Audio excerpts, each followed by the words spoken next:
Anupama serial के ऐसे ही daily update सबसे पहले देखने के लिए हमारे चैनल टेली एक्सप्लेन्स को सब्सक्राइब करें। आज के एपिसोड की शुरुआत में प्रेम कहता है कि अनुपमा और राही दोनों ही बेहद खूबसूरत लग रही हैं। अनुपमा भी सजावट की तारीफ करती है। प्रेम इसका क्रेडिट राही को देता है और राही उसे पलटकर कहती है कि सारा क्रेडिट प्रेम को जाता है। दोनों के बीच हल्की फुल्की नोकझोंक शुरू हो जाती है। अनुपमा मुस्कुराते हुए उन्हें टोकती है और कहती है कि अब लड़ना बंद करें। यह कहते हुए वह केटरिंग संभालने चली जाती है। इसके बाद प्रेम राही को उनके रोमांटिक चैलेंज की याद दिलाता है। राही भी शर्माते हुए कहती है कि इस बार प्रेम ही हारेगा। दूसरी तरफ मीता पड़ोस की औरतों को आते हुए देखती है तो वह मोटी बा से पूछती है कि उन्होंने पड़ोस की औरतों को क्यों बुलाया है।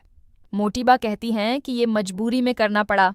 मीता को चिंता है कि कहीं राघव फंक्शन में ना आ जाए। मोटी बा कहती हैं कि अगर राघव आया तो अनुपमा की वजह से उन्हें शर्मिंदा होना पड़ेगा।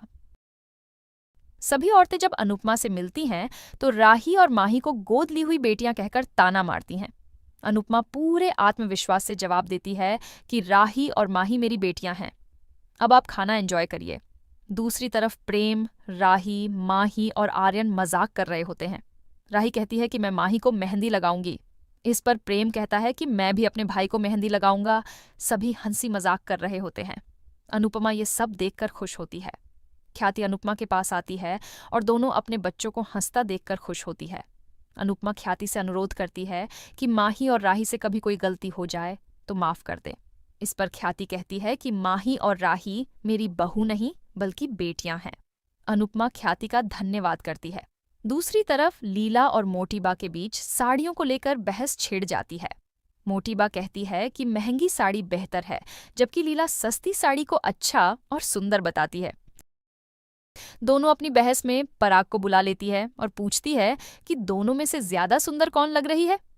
पराग धर्म संकट में पड़ जाता है। तभी बाबूजी आते हैं और कहते हैं कि ये लड़ाई बाद में कर लेना, पहले फंक्शन शुरू कीजिए। लीला और मोटीबा चली जाती है। पराग बचाने के लिए बाबूजी को धन्यवाद कहता है। दूसरी तरफ गौतम प्रार्थना के साथ रोमांस करने की कोशिश करता है और उसको असहज करता है।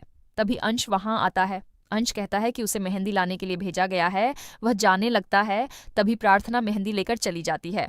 गौतम गुस्से में अंश का गला पकड़कर उस पर इल्जाम लगाता है कि उसका और प्रार्थना का अफेयर चल रहा है। वह कहता है कि मैं प्रार्थना को इतनी दूर ले जाऊंगा जहां की तुम सोच भी नहीं सकते। तभी अंश भी गौतम का गला पकड़कर कहता है कि प्रार्थना को नुकसान पहुंचाने की सोचना भी मत। प्रार्थना लंदन कभी नहीं जाएगी। अंश के जाने के बाद गौतम सोचता है कि अंश इतने आत्मविश्वास के साथ कैसे बोल रहा था कि प्रार्थना लंदन नहीं जाएगी। दूसरी तरफ राही अनुपमा से मिलती है और राघव व अनुपमा पर नजर रखने का फैसला करती है। इधर राघव जब कोठारी मेंशन के गेट पर पहुंचता है तो रुक जाता है। उसके दिमाग में उसके अतीत की बातें घूमती है और उसे पैनिक अटैक आ जाता है। तभी अनुपमा वहां आती है और कहती है कि गहरी सांस लीजिए। अनुपमा पूछती है कि क्या हुआ। राघव कहता है कि उसे याद आ रहा है कि कोठारियों ने उसके साथ कितनी बदतमीजी की थी। अनुपमा उसे हिम्मत देती है और उसे अंदर आने के लिए प्रोत्साहित करती है। दूसरी तरफ मोटीबा कहती हैं कि फंक्शन शुरू किया जाए। राही अनुपमा का इंतजार करती है। तभी अनुपमा राघव के साथ पहुंचती है। सबकी नजरें राघव पर टिक जाती हैं। मोटीबा और पराग हैरान रह जाते हैं। पड़ोस की महिलाएं मोटीबा से राघव के बारे में पूछती हैं कि ये तो आपके दामाद है जो जेल में थे। अनुपमा साफ साफ कहती है कि राघव कोई अपराधी नहीं है क्योंकि पंखुड़ी जिंदा है। राघव पर हत्या का झूठा इल्जाम लगाया गया था तो अब कोई भी राघव को अपराधी नहीं कहेगा। मोटीबा और पराग शर्मिंदा होते हैं। इसके बाद अनुपमा मेहंदी का फंक्शन शुरू करने के लिए कहती है। तभी परी और ईशानी अनुपमा को रोकती है और बताती है कि माँ ही चाहती है कि उसे सबसे पहले मेहंदी आर्यन लगाए। आर्यन सहमत होता है और मेहंदी लगाने के लिए आगे आता है, लेकिन तभी अंश आकर कहता है कि माही को मेहंदी लगाने के लिए आर्यन को सिबलिंग वॉल को तोड़ना पड़ेगा। प्रेम और पराग आर्यन को हिम्मत देते हैं और कहते हैं कि हम तुम्हारे साथ हैं। इसके बाद यह चैलेंज डांस के रूप में आगे बढ़ता है। ये डांस आर्यन और माही का स्पेशल डांस होता है जिसमें आर्यन माही को मेहंदी लगाने वाला होता है। तभी माही पीछे हट जाती है और सभी भाई बहन मिलकर आर्यन को माही के पास जाने से रोकते हैं। तभी पराग आकर प्रेम को इशारा करता है। आर्यन पराग और प्रेम के कंधे का सपोर्ट लेता है और कूदकर माही के पास जाता है।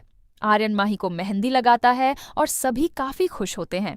अनुपमा आर्यन से कहती है कि जब अपने साथ हो तो हर दीवार तोड़ी जा सकती है, जिस तरह आज प्रेम और पराग जी की मदद से तुमने सिबलिंग वॉल को तोड़ा है। इसके बाद मेहंदी का फंक्शन शुरू होता है। इसी बीच प्रेम और राही अपने चैलेंज की बात करते हैं। प्रेम बादशाह को इशारा करता है। बादशाह अचानक बम फोड़ता है जिससे सब चौंक जाती है। तभी प्रेम राही को किस कर देता है। राही हैरान हो जाती है और कहती है कि ये चीटिंग है, लेकिन प्रेम कहता है कि इश्क और जंग में सब जायज है। प्रेम राही को उसका चैलेंज पूरा करने के लिए कहता है। तभी राही भी अचानक खड़ी होकर आई लव यू कह देती है। सभी हैरान होते हैं तो राही माही की तारीफ करने का बहाना बनाती है और उसे आई लव यू कहती है। फंक्शन के दौरान मोटीबा देखती हैं कि अनुपमा और राघव आपस में बात कर रहे हैं। इसके बाद शाह और कोठारी परिवार के बीच संगीत में जबरदस्त कंपटीशन चलता है। अनुपमा राही और माही के साथ डांस करती है और तभी उनके डांस में मोटी बा और लीला की एंट्री होती है। अनुपमा, मोटी बा और लीला एक साथ डांस करती है। सभी डांस के माहौल में खूब एंजॉय करते हैं और खुश होते हैं। अनुपमा सभी को एंजॉय करता देखकर काफी खुश होती है। तभी गौतम बीच में म्यूजिक बंद कर देता है। सभी हैरान होते हैं। गौतम सबके सामने कहता है कि प्रार्थना ने उसे तलाक के पेपर्स भेजे हैं। ये सुनते ही मोटीबा प्रार्थना से सवाल जवाब करने लगती हैं। तभी अनुपमा बीच में आकर मामला संभालती है। मोटीबा अनुपमा पर आरोप लगाती हैं कि उसी ने प्रार्थना को तलाक लेने के लिए उकसाया है। अनुपमा कहती है कि मैंने प्रार्थना को सपोर्ट किया क्योंकि आप लोग उसकी बात ही नहीं सुनते थे।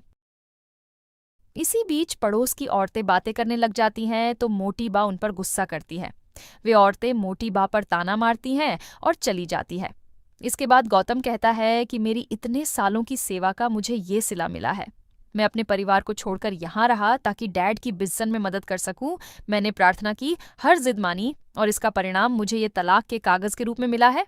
तभी पराग प्रार्थना से पूछता है कि ये सब क्या है, तुमने किससे पूछकर इतना बड़ा फैसला लिया है। प्रार्थना अनुपमा की तरफ देखती है तो अनुपमा उसे हिम्मत रखने का इशारा करती है। पराग प्रार्थना पर गुस्सा करता है। गौतम कहता है कि अपने पिता को तो जवाब दो। प्रार्थना कहती है कि मैं क्या करती, आप सबने मेरी कोई बात सुनी तो मैं और क्या करती। मैंने रोकर चिल्लाकर आप सबको बताया कि मुझे इस आदमी के साथ नहीं रहना है।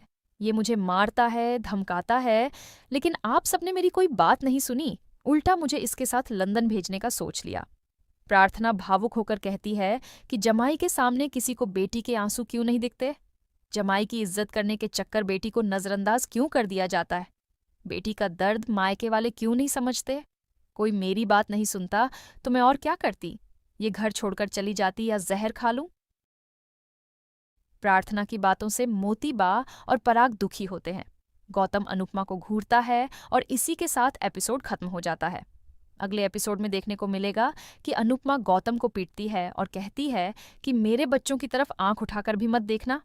अनुपमा उसे धक्का देकर चली जाती है। गौतम सोचता है कि मुझे तो तब मारेगी जब तेरे अंदर जान बचेगी। घर पर एक सरप्राइज तेरा इंतजार कर रहा है। इसके बाद हम देखते हैं कि अनुपमा अनु की रसोई को जलता हुआ देखती है और उसे बचाने के लिए जाने लगती है। सभी उसे रोकते हैं। राघव अनुपमा से कहता है कि सब कुछ जल चुका है। अनुपमा पूरी तरह टूट जाती है और रोने लग जाती है।